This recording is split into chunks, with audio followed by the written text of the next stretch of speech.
झूमत द्वार अनेक मतंग, जंजीर जरे मद अंबु चुचाते, तीखे तुरंग मनोगति चंचल, पौन के गवनहु ते बढ़ी जाते, भीतर चंद्रमुखी अवलोकत और बाहर भूप खरे न समाते, और ऐसे भये तो कहा तुलसी जो पे जानकी नाथ के रंग न राते। श्री गोस्वामी जी कहते हैं अनेक मतंग, एक नहीं, द्वार अनेक मतंग खरे, जंजीर जरे मद अंबु चुचाते। स्वर्ण की रस्सियों से बंधे अनेक हाथी द्वार पर सजे हैं, तीखे तुरंग मनोगति चंचल, पौन के गौनहु ते बढ़ी जाते, और वायु की गति से भी तीव्र दौड़ने वाले अश्व, भीतर चंद्रमुखी अवलोकत, बाहर भूप खरे न समाते।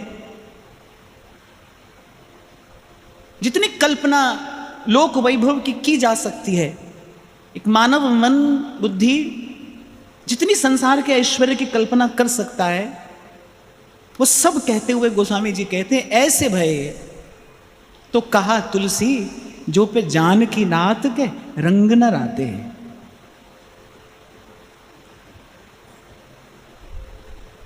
देखो, सत्य केवल संत की आंख से ही दिखाई पड़ता है। इसीलिए कबीर साहब कहते हैं गुरु बिन ज्ञान कहां से पाऊं। ज्ञान माने प्रकाश। जो सत्य है वो गुरु की ही आंख से दिखाई पड़ता है। श्री गुरु नानक देव जी महाराज को भी जब सत्य का दर्शन होता है, अनुभव होता है, साक्षात्कार होता है, तो वो सत्य के स्वरूप का वर्णन करने के बाद कहते हैं गुरु प्रसाद। अरे गुरु के प्रसाद से मैंने देखा, गुरु के प्रसाद से जाना, पाया, अनुभव किया।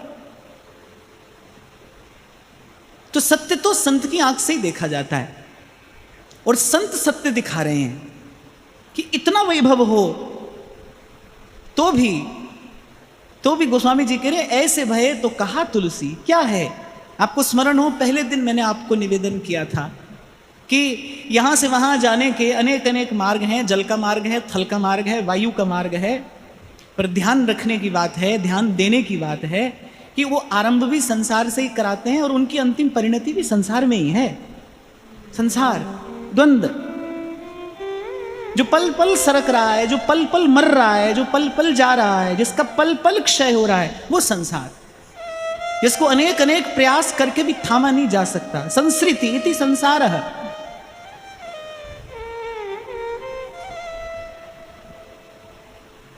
तो इस सत्य का दर्शन संत कराते हैं, और इसी प्रसंग की चर्चा भगवत कृपा से हम यहां पर कर रहे हैं कि प्रभु अपनी कृपा से सबसे पहले सोए जीव को जगाते हैं कि एह तन कर फल विषय न भाई। बताते हैं कि ये जो देह है ये क्या है, इसका प्रयोजन क्या है, किम प्रयोजनम, किस कारण से ये अवसर आपके मेरे हाथ आया है। फिर उसके बाद कृपा निधान प्रभु कृपा करके व्यवस्था भी करते हैं। देखो, कोई आपको रोग तो बता दे, अपने आप को वैद्य कहता हो और आपको रोग बता दे लेकिन उसकी औषधि ना जानता हो, तो फिर किस काम का वैद्य है? वैद्य तो वही जो रोग भी जानता हो और औषधि भी जानता हो। तो प्रभु ने रोग भी बताया है और फिर उस रोग की औषधि भी बताई है। नरतन भव वारिधि कहूँ बेरो, सनमुख मरुत अनुग्रह मेरो, करणधार सदगुरु दृढ़ नावा, दुर्लभ साज सुलभ करी पावा। औषधि क्या देते हैं? भक्ति स्वतंत्र सकल गुण खानी और बिनु सतसंग न पावई प्राणी। कल का सूत्र एक बार फिर से दोहरा कर हम आज के प्रसंग में आगे बढ़े। भगवान कहते भाई मैं एक ही नाता, एक ही संबंध मानता हूं, स्वीकार करता हूं। हमारी स्वीकृति एक ही संबंध को है। कह रघुपति सुन भामिनी बाता, मानव एक भक्ति कर नाता। भक्ति स्वतंत्र सकल गुण खानी। भक्ति मिलती है सत्संग से। भगवान कहने भाई हम मिलेंगे भक्ति से, भक्ति मिलेगी सत्संग से। संत मिलेगा पुण्य पुंज बिन मिलहि न संता, सतसंगति संस्कृति करी अंता। पुण्य के पुंज के बिना संत नहीं मिलेगा। तो संत के लिए क्या हो जीवन में? संत के लिए सेवा हो जीवन में। सेवा से संत मिलता है। पूर्व भी मैंने आपको निवेदन किया, अंतःकरण को शुद्ध करने की सेवा जैसी दूसरी विधि नहीं है। जितनी शीघ्रता से सेवा सूक्ष्म अहम का नाश करती है और कोई साधन और कोई विधि नहीं करता।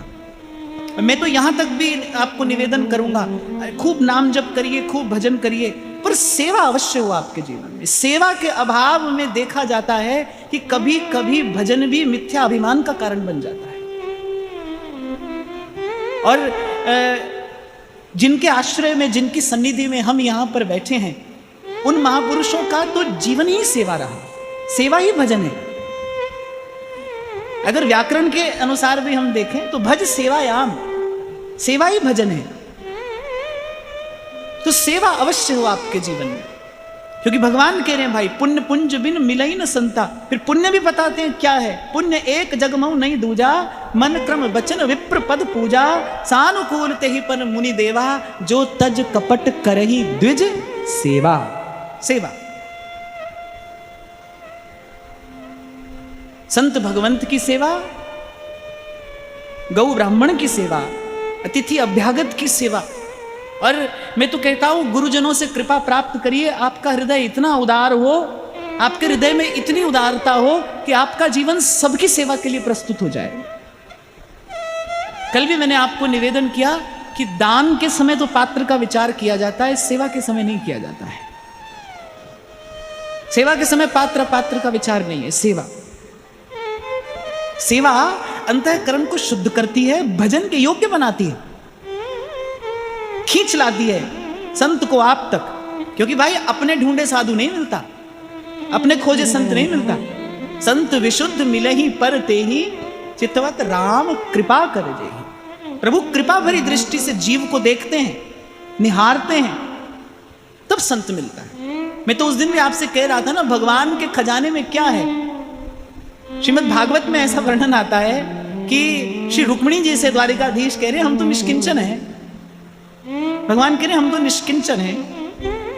भगवान के खजाने में अगर कुछ है तो वो भगवान की भक्ति ही तो है, भगवान के संत ही तो है, वही भगवान का धन है। जैसे भक्त का धन भगवान है ना, ऐसे भगवान का धन भी भक्त है। कौन है त्रिलोकी में, कौन है बताइए? बृहस्पति जैसा ज्ञानी कौन होगा? लेकिन जब श्री लक्ष्मी जी का समुद्र से प्राकट्य हुआ तो लक्ष्मी जी ने यही तो कहा कि भाई जो हमें नहीं चाहता होगा उसके पास हम जाएंगे। सबके पास लक्ष्मी जी गई। देखा बृहस्पति जी जैसे परम ज्ञानी, पर लक्ष्मी जी को प्राप्त करने की इच्छा तो उनकी भी है। कौन है जो लक्ष्मी जी को नहीं चाहता? त्रिलोकी में एक नारायण के अतिरिक्त ऐसा कोई नहीं है जो श्री लक्ष्मी जी का कृपा कटाक्ष न चाहता हो। और श्री नारायण के पास ऐसी तुष्टि पुष्टि कहां से आई? भगवान अपने भक्तों के सेवक हैं। वो जो साधु की सेवा है ना, वो इतना भर देती है वो भीतर से, जिसको नारद जी कह रहे हैं लब्धवा पुमान तृप्तो भवति, जो तृप्त करा देती है। जहां ही लहे कछु लयन की चाह न ही में होए। अरे साधु तो इतना तृप्त होता है कि प्रभु देना चाहते हैं और वो लेना स्वीकार नहीं करता। दीयमानम न गृणंती, भगवान कह रहे हैं देने पर भी नहीं लेता। ऐसे साधु की सेवा का ही ये प्रभाव है, ऐसे संतों की सेवा का ही ये वैभव है, ये ऐश्वर्य है कि एक श्रीमन नारायण ऐसे हैं जिनको लक्ष्मी की कोई कामना नहीं है, कोई इच्छा नहीं है। और लक्ष्मी जी ऐसी हैं जिनको उनकी इच्छा नहीं है, वो सतत उन्हीं के पास बनी रहती है। भगवत रसिक देव भी कहते हैं माया को सब जग भजे, माधो भजे न को, जो कदापि माधो भजे माया चेरी हो। तो आरंभ कहीं से भी करो भाई, आना तो संत के ही पास है, आना तो गुरु चरणों में ही है। और फिर भगवान ने एक और गुप्त बात कही, और हूँ एक गुपत मत सब ही कहूँ कर जो, शंकर भजन बिना नर भगति न पावे हो। अच्छा, चिंतकों ने, विचारकों ने खूब विचार किया है, मानस का खूब विचार किया गया। तो दो अर्थ हैं। अभिधा अर्थ तो यही है कि त्रिलोकीनाथ भगवान शंकर के भजन के बिना जीव को नारायण के भजन की प्राप्ति नहीं होती। पर यहां विचारकों ने यह भी विचार किया है, शंकर कौन है? तुम त्रिभुवन गुरु वेद बखाना। शिव गुरु तत्व है, अर्थात गुरु की कृपा के बिना, गुरु के भजन के बिना श्री हरि, श्रीमन नारायण प्रभु नहीं मिलते। तो भगवान ने गुप्त बात कही। एक और बात गोस्वामी जी मानस में कहते हैं, राम सिंधु घन सदन धीरा, चंदन तरु हरि संत समीरा। भगवान भी कह रहे भाई, भक्त के पीछे पीछे चलकर, संत के पीछे पीछे ही हमारे पास में आना। हमारे ध्रुवदास जी एक बड़ी प्यारी बात कहते हैं, कहते गह भक्तन पद ओट, हरि कृपालु सब पाछली छमी है तेरी खोट। यानी गुरुजनों के पीछे ही रहना, संतों के पीछे ही रहना। कहो नानक हम यही हवाले, राखो संतन पाछे। सूरदास कहते हैं, दीन वचन संतन संग दरस परस कीजे। ठाकुर जी के पास संत के पीछे ही जाना, संत के साथ नहीं, संत के पीछे, संत की ओट से भगवान को देखना। गुरुजनों ने जो आपको सिद्धांत दिया है, ये जो आचार्यों का सिद्धांत है, ये क्या है? बस इसी सिद्धांत की ओट से ही प्रभु का दर्शन करना चाहिए। एक और बात मैं यहां पर कहूंगा कि कभी कभी यह भी देखा जाता है कि एक व्यवहार छोड़कर व्यक्ति आता है और यहां पर आकर किसी दूसरे प्रकार के व्यवहार में पड़ जाता है। क्योंकि मेरा तेरा करना, अहमता ममता, ये जीव के स्वभाव में है ना, तो वो स्वभाव छोड़ नहीं पाता। वहां पर मेरा तेरा करना छोड़कर आता है, यहां पर फिर हमारा संप्रदाय तुम्हारा संप्रदाय, हमारी बात तुम्हारी बात, फिर ये सब करने लगता है। एक बात गांठ बांध कर रख लीजिए अपने पास कि सब आचार्यों के रूप में एक ही तत्व प्रकट है, सबके रूप में। और संतों ने, हमारे ध्रुवदास जी ने खूब विचार करके कहा है, जो जहां जैसो भाव धर भजे है, तिनको तहां ठाकुर जी पूर्ण सुख देते हैं, घटबड़ को नहीं। इसमें हीन या श्रेष्ठ की भावना नहीं करनी चाहिए, इसमें कभी तारतम्य नहीं बैठाना चाहिए। अनेक अनेक प्रकार के जीव हैं और सबका ध्यान प्रभु रखते हैं, सबका पोषण प्रभु करते हैं। सब आचार्य, सबके रूप में एक ही तत्व प्रकट है, इसीलिए किसी में कभी भी अभाव दर्शन न हो, अपने आप को श्रेष्ठ न समझा जाए। प्रभु की इच्छा से हम जहां आए हैं, हमको सबका आदर करते हुए, सबका सम्मान करते हुए, सबसे गुण ग्रहण करते हुए, हमको अपने गुरु द्वारा प्रदत्त उपासना के भाव को अपने जीवन में दृढ़ करना है। उसी ओट से भगवान का दर्शन करना है, उसी से देखना है भगवान को। तो यहां गुरु के भजन की बात कहकर भगवान फिर आगे बढ़ते हैं।